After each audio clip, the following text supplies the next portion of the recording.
oven sa TikTok Shop. Kapag na-avail nyo siya, meron na siyang kasamang baking pan, baking rack, rotisserie handle, rotisserie spit at saka pan handle. Kaya pwede rin kayong mag-ihaw ng manok.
Yung function naman niya, madali lang din gamitin. Kung gusto niyo yung taas lang or yung baba or sabay, i-click nyo lang yung function tas lalabas na yung display sa taas.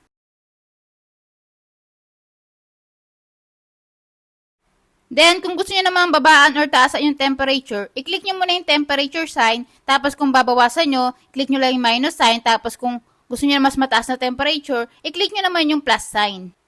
Kung gusto niyo namang subukan yung convectional, i-click nyo lang yung picture ng convectional tapos lalabas siya sa taas kapag gumagana na siya.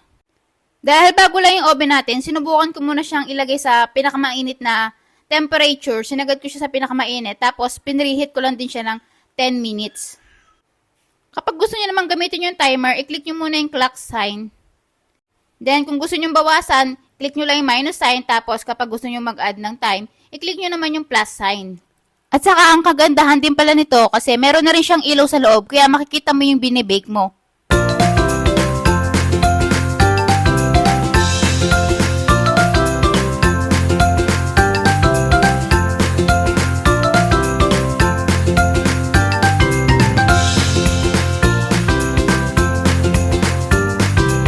Tinry ko kung kasya ba yung 24 pieces cupcake pan kasabay yung 6 pieces cupcake pan na 3 inches. Kaya lang, hindi na siya masarado. Kaya tinry ko yung 24 pieces cupcake pan. Ayan, siya lang yung kasya.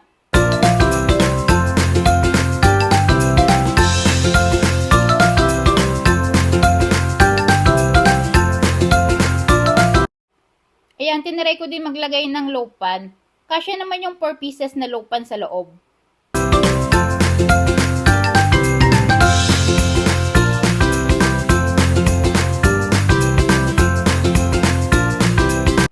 Tinry ko na rin ilagay itong 8x3 na pan. Kasya naman siya, kasya yung dalawa sa loob.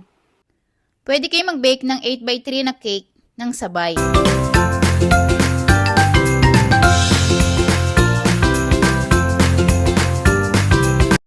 Kasya rin pala yung 10x3 saka 8x3 na pan. Pwede nyo siya lang sabay i-bake.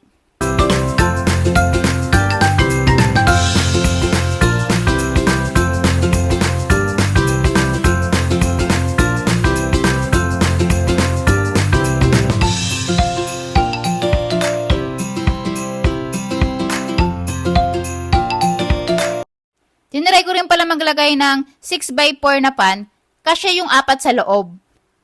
At saka marami ka na rin talaga mabibake gamit tong 60 liters na Kiowa Digital Electric Oven. Kaya, it's a must buy. For my next video, gagawa naman tayo ng review kung okay ba talaga siya for baking. From now, yun lang muna. Bye! Salamat!